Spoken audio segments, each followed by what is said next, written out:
The views, comments, and opinions of the following program do not necessarily reflect those of Morris Media Studios, MorrisMediaLive.com, or its affiliates. Listener discretion is advised.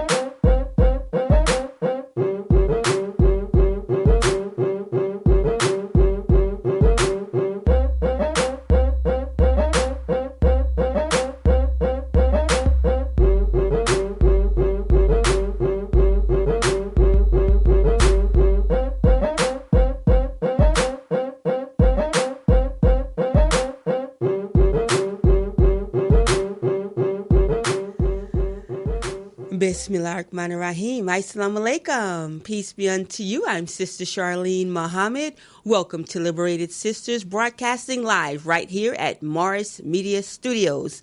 Today we talk about the women in Islam, how our home is our base, not necessarily our place. Our guest is Sister Amina X. Lay, right out of Oak Town, the Bay Area, and Brother Jesse Muhammad will bring us the Farrakhan Factor. But first, the Justice Report.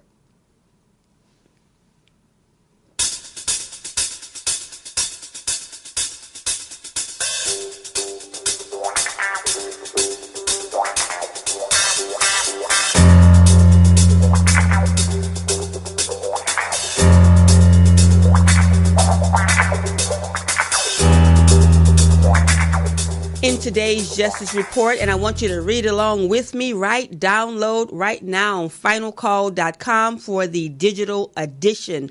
Justice for Elijah Al-Amin. This young brother was killed in Phoenix in a convenience store. So the Final Call cover story, there's our beautiful young brother minding his business, gets out of his vehicle, and he is attacked. The Final Call cover story by contributing writer Barrington Salmon talks about the brutal murder of this innocent black youth in Arizona. It sparked anger, outrage, but there's a fear of the black male. This person that killed him is really causing people to ask the question, how long will white fears result in black deaths? So that's the cover story for the Final Call newspaper. I'd like to amend the question or add to the question and ask, how long will white racism result in black deaths, right? And so also in the Final Call newspaper, Brother Brian Muhammad writes about how Twitter has frozen the Honorable Minister Louis Farrakhan's Twitter account. Brother Jesse is coming up with that in the Farrakhan Factor, so I won't go further into that, but I want you to go to finalcall.com and subscribe to the digital edition. There's more in the Final Call newspaper. There's black immigrants who are still suffering at the U.S.-Mexico border. It's really atrocious. And I also want to just say that the nation just celebrated the life of our own dear brother Munir Muhammad of CROW, the Coalition for the Remembrance of the Honorable Elijah Muhammad. His memorial service was just held. His janazah was just held in Chicago. There's so much in the Final Call, but I want you to go to finalcall.com, and that's the Justice Report. We're going to turn now to Brother Jesse Muhammad with the Farrakhan Factor.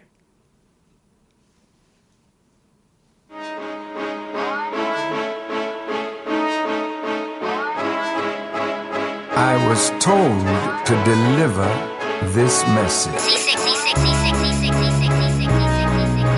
You think you're invincible because you got money, bombs, guns, and planes, killing babies, innocent people. I think you're insane. Chaos and destruction is the name of your game. Somebody's got to stop you before the whole world goes up in flames. So he told me to tell you, I'll fight you. For my brothers, we can go to war. Fighting for my father, I will give my life for. I feel so alone in this white man's world. Whip it in the kitchen, watch that white turn pearl. Standing on the corner, standing on my phone. Standing with my gangsters, but I'm standing. Assalamu alaikum, Brother Jesse. Rescue me. Walaikum salam. No, you need to rescue me. Oh, my God. Welcome to Liberated Sisters, and welcome back home. You're fresh off the National Training Convention. But go ahead, Brother Jesse. Take it away with the Farrakhan factor. Yes, ma'am, indeed. I must say that I want to thank the Honorable Minister Louis Farrakhan, the student Supreme Captain Brother Mustafa Farrakhan, and Grand Master Student Assistant Supreme Captain Brother Abdul Aziz Muhammad for a wonderful, wonderful weekend of our 24th Annual National Training Convention this past weekend. And so, Charlene, it was actually my first time ever attending. What? Yes. What a treat. Exactly. I told them I was ashamed to say it, but I'm also excited because I actually honestly thought that it's usually just for officers of the mosque or the region. And for the Vanguard, I didn't know that everybody could really go. So normally when I was told about it, I thought you had to be an official to go. But I went because I was invited to speak as a part of the youth division wing of it and talking to them about being on the offense and defense for Farrakhan on social media. And we had a wonderful, wonderful time. And the timing of it was very interesting because today actually marks 1 week since Twitter Incorporated, Sister Charlene, decided to lock up the official Twitter account of the Honorable Minister Louis Farrakhan. They went and did it. They went and did. And you know what's interesting? That morning, they released a new addition to their policies that they will not allow anyone to, quote, put out any tweets that has any language that dehumanizes any human beings or connect or compare people to animals or insects. I say, Let me see if Trump's still on Twitter. Let me see if the president is still on Twitter. Go ahead, Brother Jesse. Exactly. So now they saw fit that immediately after this policy that they claim is against everybody, as soon as it was released, we logged into Minister Farrakhan's Twitter account, and we get this big, bold message that said, your account has been locked up. Wow. Because of a tweet that goes back to October 2018 with the quote that says, I'm not an anti-Semite, I'm anti-termite. Now, what is interesting to me, now, Sister Charlene, that if you are a teacher in the classroom, if you come into the class after 8 months and say to your students, we are now have a new policy. If you do such and so going forward, you will have this such and such punishment. Yeah. I've never heard of anybody implementing a new policy and then putting it against something that happened 8 months ago. Backwards. Yeah. Backwards. So with that, we have to tell people Twitter received thousands of responses and reports back in October against that tweet. And they said publicly that it did not violate their terms of service at all. So now we see that pressure is being made against Twitter, like Facebook did, to pressure them to ultimately take Minister Farrakhan off. And so what they have told us is this. We have the option to go in and delete that tweet, and they will unlock the Twitter account, or they said that we can appeal it. Well, you already know we did. Right, we of appealed course. It. That's right. Because we are not deleting nothing, dear brothers and sisters. To delete that tweet would mean that Minister Farrakhan agrees with their false charges and that he is bowing down. Well, Farrakhan does not know the definition of bowing down, and we don't either. That's right. So therefore, as of right now, the review of our appeal, which they only gave us 2 sentences to write in the appeal, it is actually under review. But again, brothers and sisters, I want you to know directly from Minister Farrakhan, he said to me that, Sister Charlene, if they were not doing these things, that means that we have not been doing our job. Come on. So this again lets us know that Minister Farrakhan has utilized these platforms in the most respectful yet effective way that now has them even more afraid that they ultimately now just want to take it down. And they have blatantly shown now that this is a target directly at him. But we have continued to push, and we have not slowed down. Now, the last portion of this is very interesting and very serious. after they did this lockup of his account, they start sending out mass thank you emails to any and everybody that has said to have reported Minister Farrakhan's account for any type of tweets, right, in the last several years. But there were some white people who was tweeting saying they should not have received that letter from Twitter because they had never seen Minister Farrakhan's account, nor had they ever reported his account. Wow. So they're sending false letters to people who had nothing to do with Minister Farrakhan's account. So this lets people know that even Satan can't do evil right today. Right. And trying to railroad and get people to join in your mischief making. Exactly. Just stand up and be a devil on your own. Exactly. So now devilishment is now backfiring. So what have they done now? They've increased people in posting Minister Farrakhan's videos. They've even increased with those who say they hate the minister, but they're seeing that the United States Constitution and the so-called rights of freedom of speech is being shredded. So people who even don't like the minister are defending him, saying that he shouldn't be banned or locked up. So this thing is huge. It's spreading worldwide. All the way to international newspapers are writing about it. So they're waiting to see if the tweet is going to be deleted or if they're going to allow his account to be unlocked. So this is why this is all, including their last month visit to Mecca and Medina and all that's been going on. It has now set the stage for the Honorable Minister Louis Farrakhan's upcoming message this Sunday, God willing, live from Mosque Mariam, July the 21st. He will be speaking at 10 a.m. Central Standard Time to the entire world. We have those flyers. Keep going, Brother Jesse. Let's show those flyers. Put the flyer up. We want everybody. If you're in the Chicago area, we want you to pack Mosque Mariam to the rafters, in the schools, in the Masala. We want you to pack it out. And if you're not in Chicago, please contact your Nation of Islam mosque or study group so you can attend and watch it via webcast. And if you don't have a mosque or study group in your area, just pull out your smartphone and use it in the most smartest way possible, which is to watch the Honorable Minister Louis Farrakhan on your device, your laptop, with your friends and family, because there's so much going on. And we all know, Sister Charlene, when the world is in upheaval, when the White House is off course as it has been, when our people are in disarray, when there's so much controversy, so many calamities, so much strife, so much bickering and fighting, we know that there's one voice that everybody turns to for insight, understanding, and elevation of thought and how we can navigate through these times, and that is the Honorable Minister Louis Farrakhan. So make sure you tune in, and we want you, if you haven't done it in a while, go to his Twitter account, and we want you to retweet every tweet that you haven't retweeted before. That's right. And let them know that we are Farrakhan. That's right.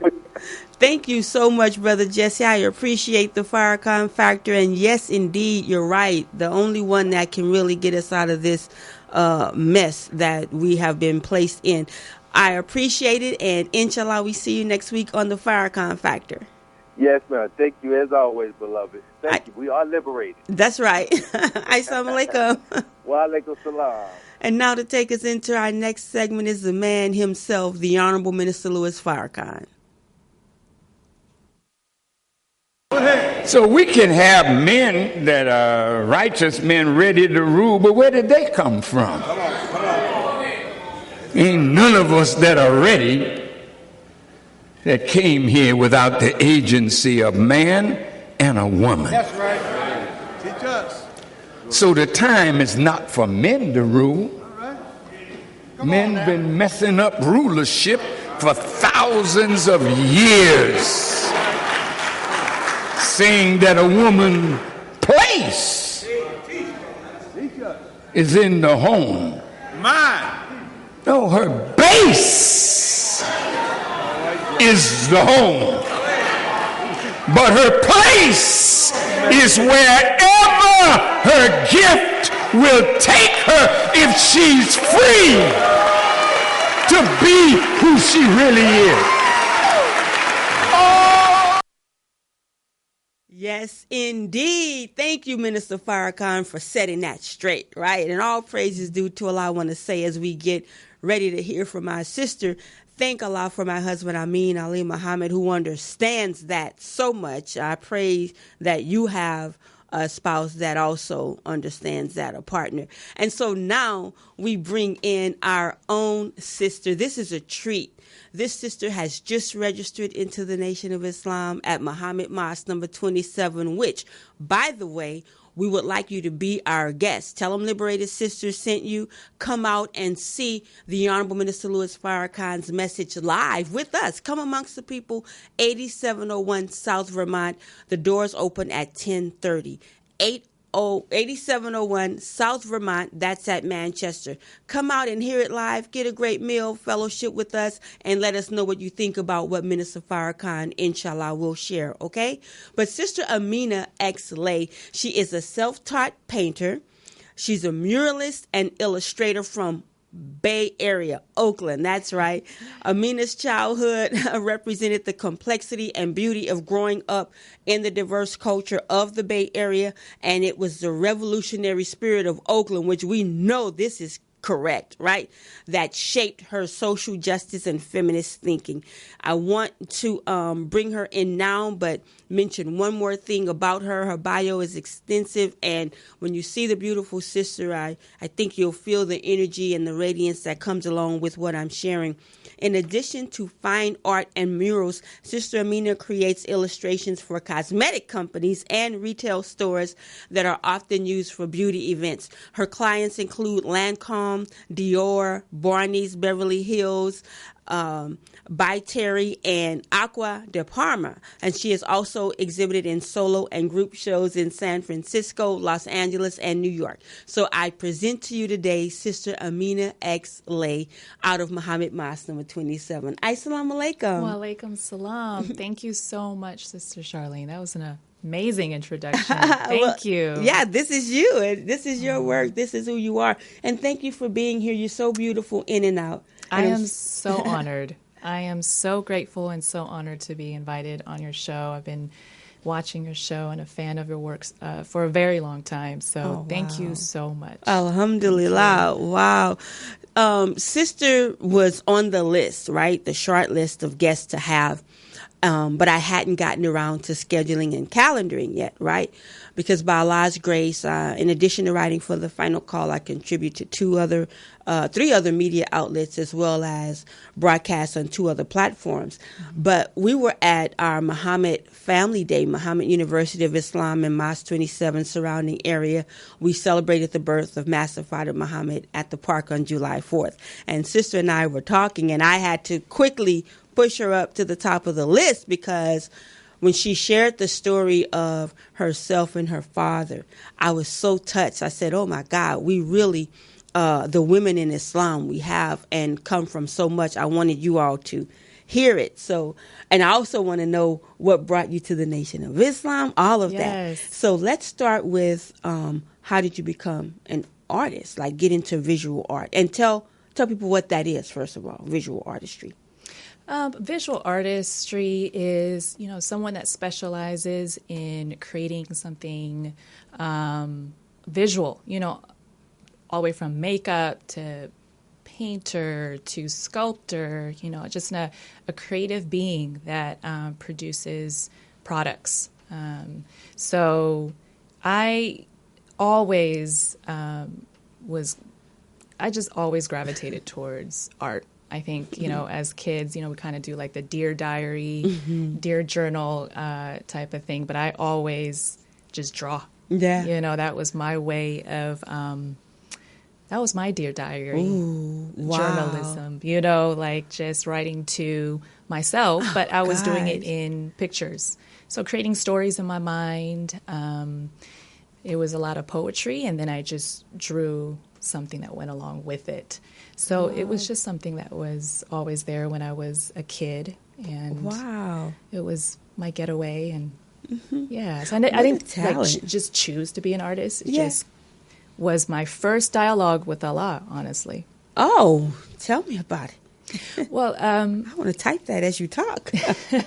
I think, when you're going through troubled times or you want to express your thoughts, I always felt a presence that I could be myself, my safe space to express what was ever, was in my heart and my mind. And drawing, writing was a huge part of that. And that became like a medium for me to speak to a higher power. Mm-hmm. So I would, that was my safe space. That is, oh my God. And so not necessarily any quote unquote formal training. No. God, wow. No. Did you all see her artwork? I mean, this just no formal training. I would probably need 1 million classes. Look at that. Tell us, can you see the, oh, yes. I want you to tell us whoa, look at this one. This is Nipsey Malcolm.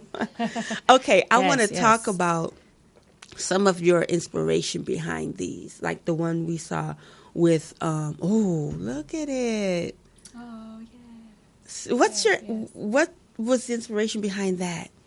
Well, what I was feeling at that moment was a story of a woman that was healing. Mm-hmm. But even though she was healing and in a dark place, her light still shines. She is a force to be reckoned with. I feel like we live in a world that do not value women in the right way. Mm-hmm. And that also symbolizes the darkness around her, symbolizes that. Mm-hmm. But she still is a great light to be valued. Wow. And so I want to show the movement of women and how we move through darkness, how we still maintain that light within us, while we still struggle to, maintain ourselves in this world that doesn't value us. And I want to show that beauty. Yes. Yeah, it is so beautiful, and the explanation, and you're right, struggle to maintain. They're loving it. Brother Brandon X. Clay, thank you all for tuning in. Shauna Joy says, go ahead, my squad. Beautiful Sister artwork. That was powerful, Brother Brandon, official, Push Crew official. Yes. The one with Brother Malcolm X, our great brother Malcolm X, and Bruce Lee. Right. Tell me about that one.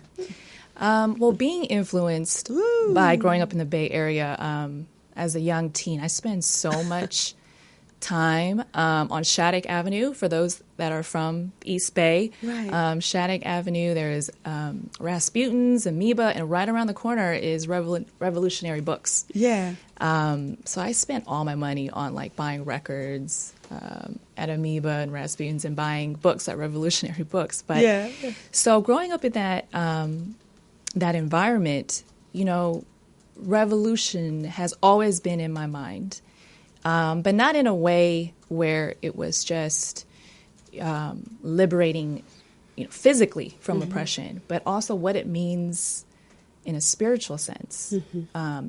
What does it mean, for women? What does it mean for man? Mm-hmm. And I was thinking about masculinity in the concept of the revolution in a bigger picture. Yes. So, of course, I thought about Malcolm X embodying the self-discipline and education and motivation. And I thought about Bruce Lee because he's also a great philosopher as well and translated that into body movements and martial arts. So I was thinking, what are two great figures that we can look up to that embodies a masculine, type of energy in this revolutionary scheme. This is so beautiful. And then you have the Black Panthers I saw in the portrait, and you have protesters, and I saw police in riot gear. So you just really poured out what you were feeling and thinking into that picture. Absolutely. Yes. Oh, my goodness. Now, your route to the Nation of Islam. Yes. As an original person, first of all. Yes, tell me about it. I found that. So I just sat at the table, if you recall. I was like, wow, she's telling me this right now. Let's share with them that. Wow. I mean, it's been a really amazing, long journey, but I've been listening to Minister Farrakhan for, I believe, since 2002. Okay. And again, growing up in the Bay Area, East Bay specifically, spent a lot of time listening to music, hip hop especially, and then going to the bookstore right around the corner. So I picked up on some of the teachings in the music, and just having a passion for liberation. So that's been my heart. But I learned a really important lesson about truth early on in my early 20s. I had actually a coworker that I was working with, and he was a member of the nation. And during that time, I was going through something and dealing with honesty in a friendship. Okay. And I talked to him about it, and he said, you know, Amina, you need to always be honest. You need to atone. And he told me the process of atonement. And I'm like, really? I have to do that? I mean, but I might lose this friendship. He's like, but you always have to be honest. And I said, okay. And I went through the process and admit my faults, my dishonesty, but I cleaned it up and came in with the truth. And the friendship actually eventually maintained itself. Yeah. But I felt this reward of peace that I faced my own shadows and came clean about honesty. And later on, I went back to my friend at work and I told him about, I'm like, wow, that's that's amazing, you know? And he's like, well, I'm like, where did you get this from? Where is this teachings come? Because he was able to articulate in a way that really touched me. He was that's the life-giving teachings of the Honorable Elijah Muhammad through the Honorable Minister Louis Farrakhan. I was like, oh, all right. So I went in YouTube and just watched all the lectures from the Minister Farrakhan. There's one specific lecture that really touched me. It was Sister to Sister, the divine value of women. Come on. I believe it was in 2003. He was speaking in Chicago. One of my favorite lectures, and I've never heard a man, speak like that in such a revolutionary sense that was already instilled in me, but speak in a context that also involved spirituality and valuing women. So I've never heard a man speak of women in such a loving way. So I was in love with the teachings right at that moment. Yeah. Next thing you know, friends came over to my house and they saw me eating bean pie, final call, and watching the minister. So, wow.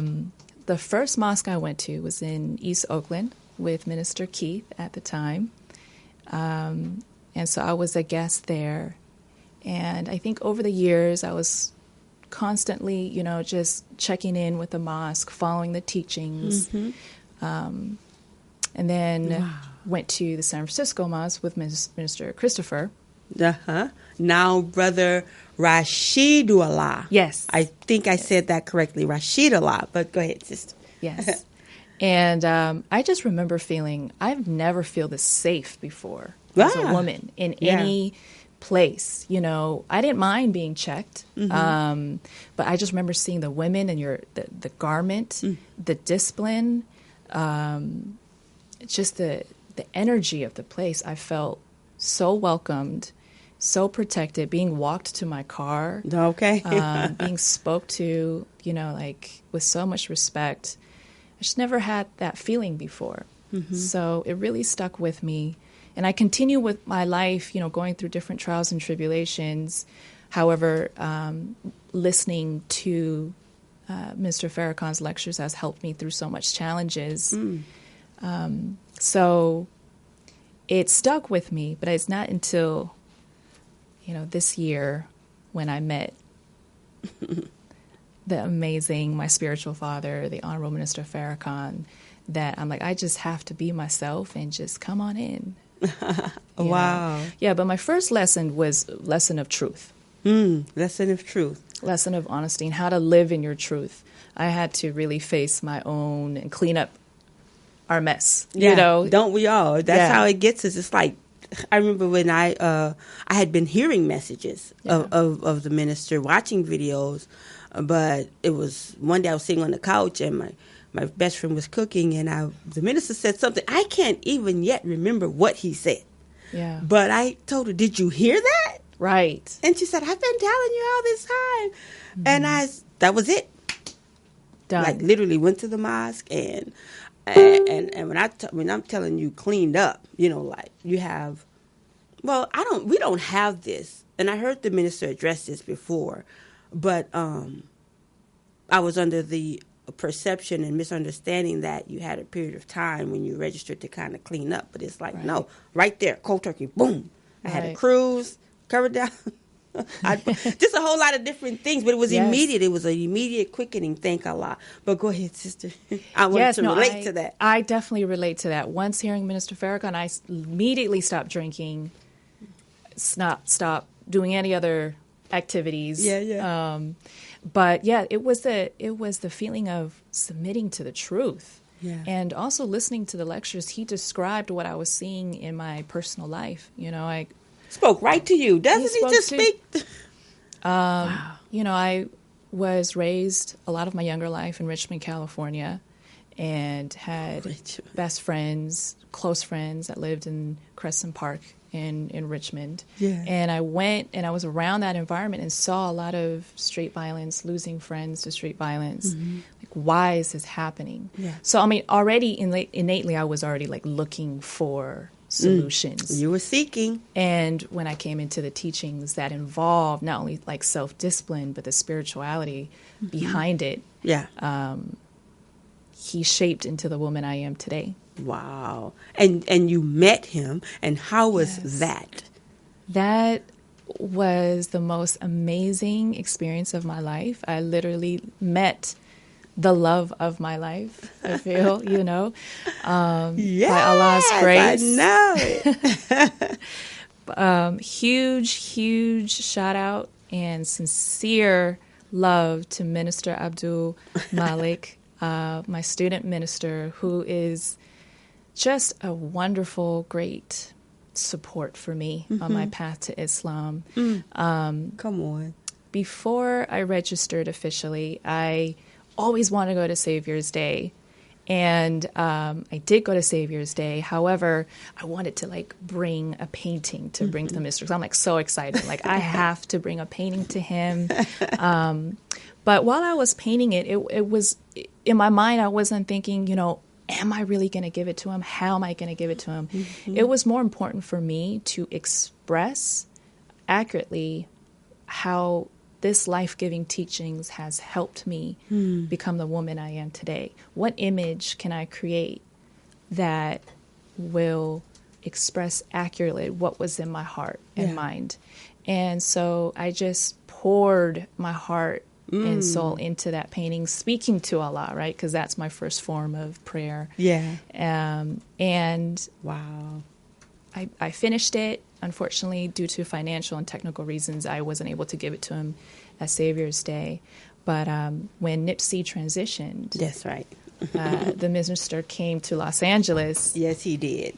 And it was a great opportunity for me to present it to him. And Minister Abdul Malik, thank you so much. Assalamu alaikum, Brother Abdul Malik, student minister, formerly Brother Tony. Yes, ma'am. So, and you registered, when did you come in? Actually registered, you've been in? They said that the birth date is May 19th. Oh, wow. That's when 9 days after the minister's birthday. Yes. Yes. And 10 days before my birthday. Oh, wow. Biological birthday. Check that out. Yes. Wow. Yes. What has been your I also wanted to ask you about, I don't know. You let me know if you don't want to share, but something you mentioned about your part of your journey to Islam, just with your father and some things that happened. You were just putting twos and twos together. Yes. Yeah. Yes. Things just kind of came together in different places. And when I registered, I'm like, wow, it all was meant to be, it came together. But listening to Minister Farrakhan has also improved my relationship with my father. Mm-hmm. So I was when I did the Malcolm and Bruce Lee painting, at that time I was really obsessed with the art style during the Cultural Revolution. That is because, listening to one of the lectures, the minister talk about the power of art. He, speaks of the artist in such a high manner. And I always just love that. So when he provided an example of how Mao used art to create a sense of unity and nationalism in China at that time, he used art, he used painters. It was in music. It was in the clothes that we wear, in radio and things like that. And so my dad at that time was a political propaganda artist. He created these huge political art, these murals that included, laborers and farmers, factories workers, promoting hard work and unity amongst the people and like political slogans and things like that. But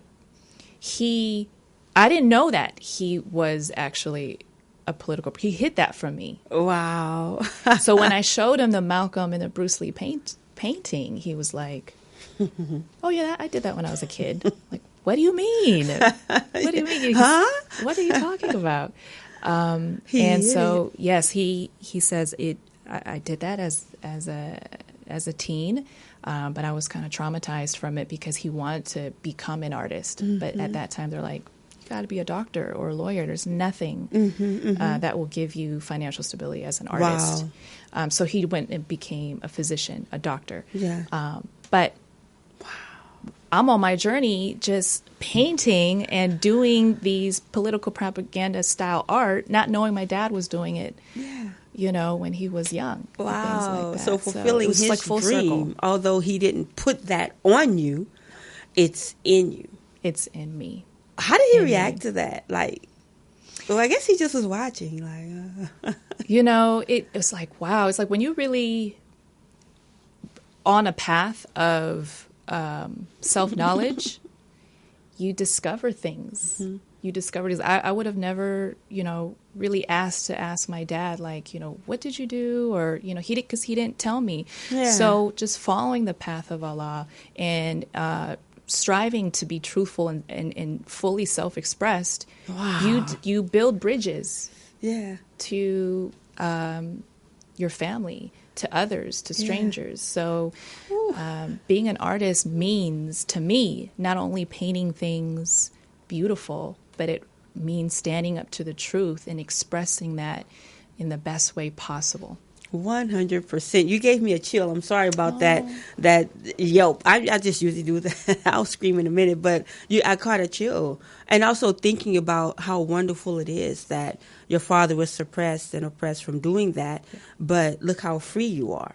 Which brings us back to what the minister says, home, the base, not necessarily the place. I want to share with you. If we could show the flyer, because I found it of that message that inspired you. So perhaps someone wants to order it. It's at store.finalcall.com. There it is. Sister to Sister, the value of the female. This is what inspired, in part, Sister Amina X. Lay.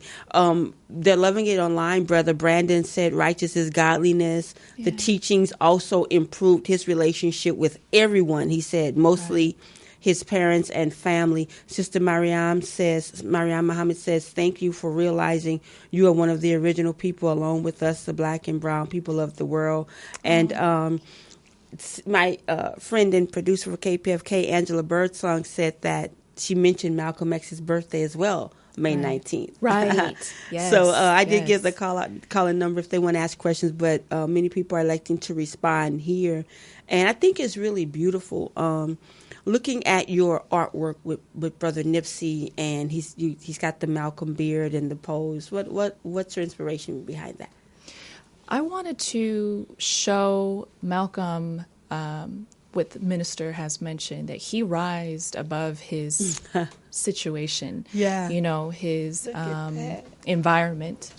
Malcolm X was, someone that was inspirational and self-disciplined, and he thought and studied and rise above his own condition, because he was a former street hustler as well, So I really wanted to show Nipsey in a light where he was not someone that was just a Crip or street affiliated, that he was in the process of rising above it and rose above it in a way. And he was, in a way, our Malcolm of this time, and how he brought the unity and promoted peace in the street. So I want to show him in a higher light. Yeah, I love that. I think it's just, your work is awesome. You were at an art walk this weekend? Yes. Where was that? Yes, it's the Mar Vista Art Walk. It's one of the longest art walk in Venice. You and my niece were at the same place. Yes. My niece is Kennedy. I'm going to find her. You might have, I don't know if you got to see some of the other work, but I wanted her to come, and I saw that. I said, I bet Kennedy was at the same place. But go ahead, tell me some more. I want to check it out. Yes. So I displayed my work. I was vending at this place called Spark. It's a social public art space that used to be actually a women's detention facility. Well, get out. And they transformed it into an art space primarily for women. And so last summer I participated in their women group show, and I have a mural that's there. So please go check it out if you have the time. It's on Venice Boulevard. But again, it aligned with my values of a woman that heals, that can rise above her situation. Yeah. So it's just really about healing and being aligned with Allah. So I vended at that space and just met amazing folks, just amazing women that bought my art. And it's not about them purchasing my art, but they read into what I was expressing. That's right. That's painting, right. And they could see it. I almost went. We were actually celebrating, inshallah, my daughter's wedding, which is August 11th. Hey, Issa and Jabril. And I was just so tired after. I went home. But I don't know if you recognize. You can't see it, but she can see it. But I'll connect you because she was please. She was right there as well and painted this big mural. Is beautiful. Yeah, Kenna-Tree. That's her Kenna-Tree. Kenna-Tree. But anyway, so how can people keep in touch with you? We're not going anywhere, but get your art. Yes. See more of your work.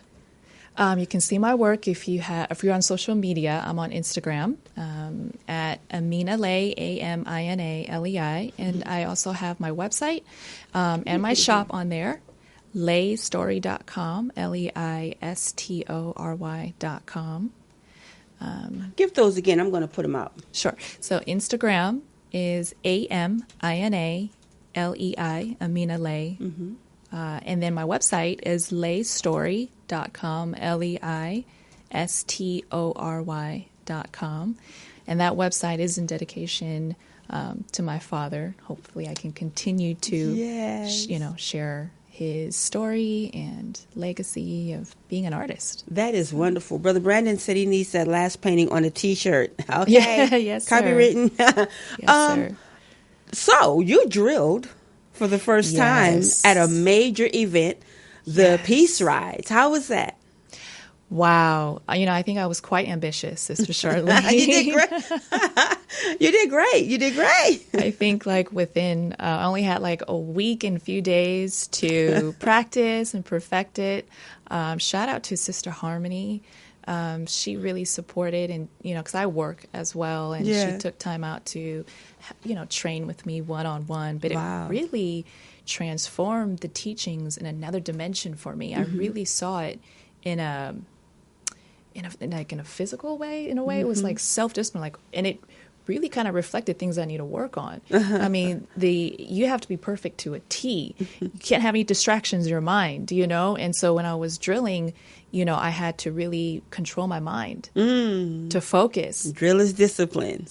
Discipline, the way that you think. Yeah. And to not have the side talk in your mind and any doubts, anything. You just have to be really laser focused. So it really taught me a lot. About myself. Yeah, we hear that because what you all did was an exhibition drill, right? Yes. And so you didn't have necessarily a DI. I think you had the rhythm of the cadence of Brother Nipsey's song, but and when we have the DI, then it teaches us to hear that one voice, like nothing else, just hear that voice. Yes. Which ultimately is the voice of God that we're hearkening Absolutely. to. Yes, ma'am. Wow. I was so proud to stand there with the Vanguard sisters, MGT sisters. About 7 years ago, I did a painting of a Muslim woman and a woman with like a rag around her face. Like she kind of represented, a woman that was part of the street. That was 7 years ago. Yeah. And I wanted to show the unity between Muslim women and women that were, or religious women and women that belonged to a certain street organization, that as women, we have a connecting story that needs to be heard. And we have one voice. And so I drew that like 7 years ago, and now I'm at the Peace Ride drilling with my Muslim Vanguard sister promoting peace between Bloods and Crips. Yeah. And so I think that's the power of co-creating with Allah. When you're an artist and you really tap in and use the gifts that Allah has given, that you are able to manifest your reality. Yeah. This is so evident in what you're doing, just your presence, also your speech. I mean, I think it's so beautiful that you are among us. I mean, we have such affinity for those in the community, our sisters, whether they're quote unquote registered sisters or not. Right. But just to know that, as we know, Islam is universal. Right. And the teachings of the Honorable Elijah Muhammad is universal. They are not for black only. Like the message he gave to the black man, as we're taught by Minister Farrakhan, that was a wake-up message. Absolutely. Right? But we're in the fullness of time, right, where we see the teachings walking off the pages. And for me, you're a representation of that as well. Wow. That is such an honor to hear. I'm just so, so grateful. I mean, hearing the teachings of the Honorable Elijah Muhammad has allowed me to do my own research. Mm-hmm. I mean, the first documented government of China's history was the Xia and Shang dynasty, and they were ruled by black kings. They were black. Right. The first documented government of China was a black king. And so I looked into the origins and early Chinese and how they look like, and I saw that they were black. And then I looked into the different alliances that were there in history of during the civil rights movements. Grace Lee Boggs, for example, a wonderful Chinese American civil rights activist that put in 70 years of her life to the Black Power struggle, to feminist movements. Yuri Kochiyama, who, had a strong friendship with Malcolm X. But I wanted to spread light on this a bit more, that there is an alliance. And yes, the teaching says the original man is the Asiatic black man. And so I looked into the Asiatic part and how, I can build this bridge. Yeah. Oh my gosh, you're doing a great job. What do you all think? I'm asking that question, but I really know they're responding. I want to ask you, when you go out, right, and you're in your garment, what are some of the responses or reactions or dialogue you get? Yes. How do people react? I never felt so like myself. I felt 100% like myself. I think there was a bit of look of curiosity, It's like, is this an Asian sister with a garment? But it's a look of wonderment, surprise, but a lot of love, a lot of love. And I am just really proud to be wearing the garment, promoting modesty. And it's been a 16, 17-year journey for me to wear this garment. Wow, check that out. Yes, I'm just so, so honored and grateful. Thanks for answering that. I have some requests for you. Brother James Love, Assalamu alaikum, Brother James. He says, can we get started on a Push Crew official logo for 2019, 2020? Yes, sir. So people wanted to commission your art. I see a lot of ideas. Yeah, this is really, really, can't really see too many of them. But if we could take a little pause for the cause, I want to announce something really quickly because I don't want to forget, as I have sometimes done, that we have Tag Team Marketing. We have our annual convention, the Buy Black Movement Tag Team Marketing. First we have, there it is, the annual convention, August 23rd through 25th at the, I don't know if it's going to be at the convention center. That's not where it's going to be, but at buyblackmovement.com is more information. Just tell them Liberated Sisters sent you. You want to be at the convention. We say buy black and do for self. They're not slogans. They're literal mandates, they're missions, that this is not going to fall out of the sky, right? So as Sister Mina and I are talking right now, we have to promote black businesses, but not only that, we need to buy from black businesses, right? So also on August 16th, there's an opportunity presentation. Our dear brother Delzino, Wilson Debriano, Sister Debbie, his wife, and the entire tag team staff, the team, they're going to be there, and he's going to give an awesome presentation that's at Crass Unity Center. And so I'll also post a flyer in the thread. Be my guest. I'm going to be there. I'm going to be at the convention. I would love for you all to come to the convention. You might enjoy this, Sister Amina. Absolutely. But I wanted to take time for that. And also, as we come back to you, I want to remind everyone that the Honorable Minister Louis Farrakhan, he's coming. He's coming out. He's speaking at Mosque Mariam Live this Sunday. And so there's a flyer, NOI.org. Spread this word. We can never spread it. See what he and his message does. It brings us sisters like Sister Amina. Yes, ma'am. You know, so I wanted to make sure those announcements are there again. So now, as a woman in Islam, what do you think your next steps will be, as now you're a force and you've joined a force? Right. Where are you headed? When I met with the Honorable Minister Farrakhan, he told me, be yourself.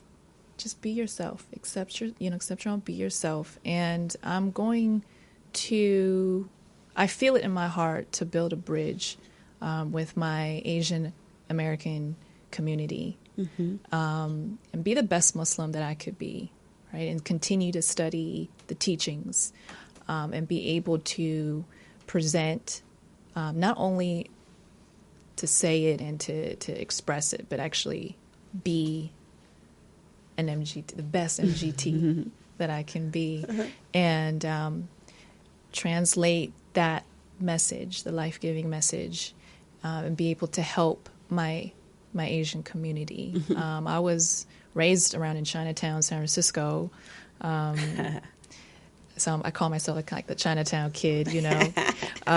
But there's a lot of history there, and I believe that we have our own struggles in that community, and so I would like to spread that message and to help as best as I can. Yeah, man. Sister Amina, you're off to such a great start. One thing I would like to ask about is, what do you think about the manufactured divide between our communities, Black and Chinese? And there was another question I wanted to ask you about Chinese too, but go ahead.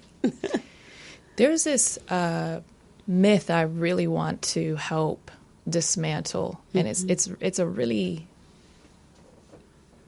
not a good myth. This is model minority myth. Model minority. I'm gonna type that.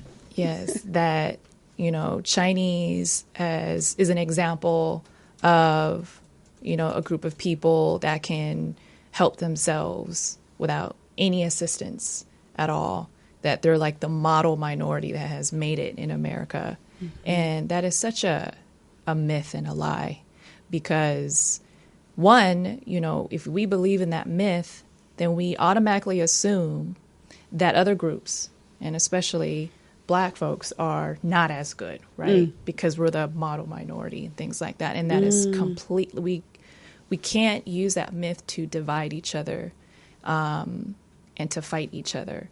And also, we immigrants and parents of immigrants, especially Chinese Americans, have benefited from the civil rights movement. Mm-hmm. You know, what came out of the civil rights movement as far as the voting rights protection that allowed Chinese to vote.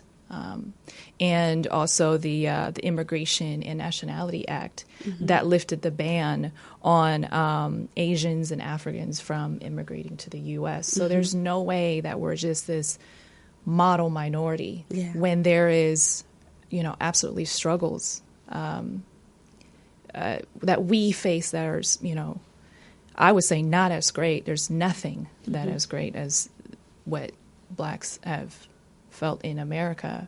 But Chinese, we definitely felt horrible treatment.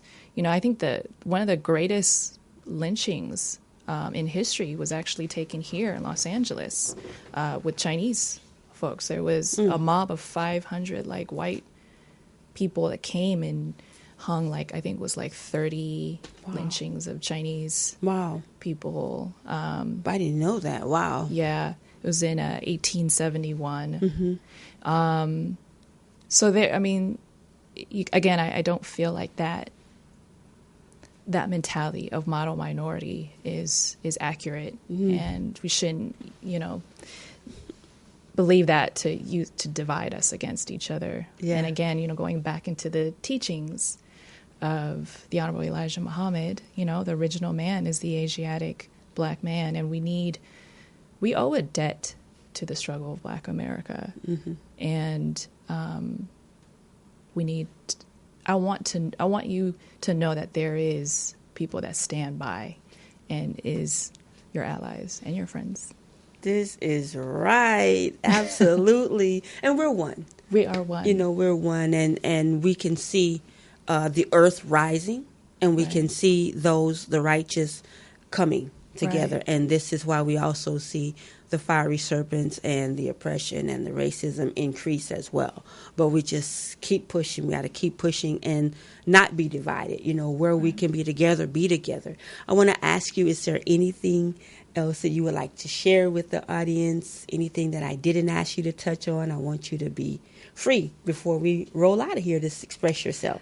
No, I am so grateful and honored for inviting me. You have such a great platform, and so to be a guest on here, I am so grateful and so honored. I just want all women to know that I believe that artistry comes in all forms. It's not about just painting or drawing something beautiful, but artistry is the path of self-knowledge and never giving up on yourself and aligning yourself with Allah,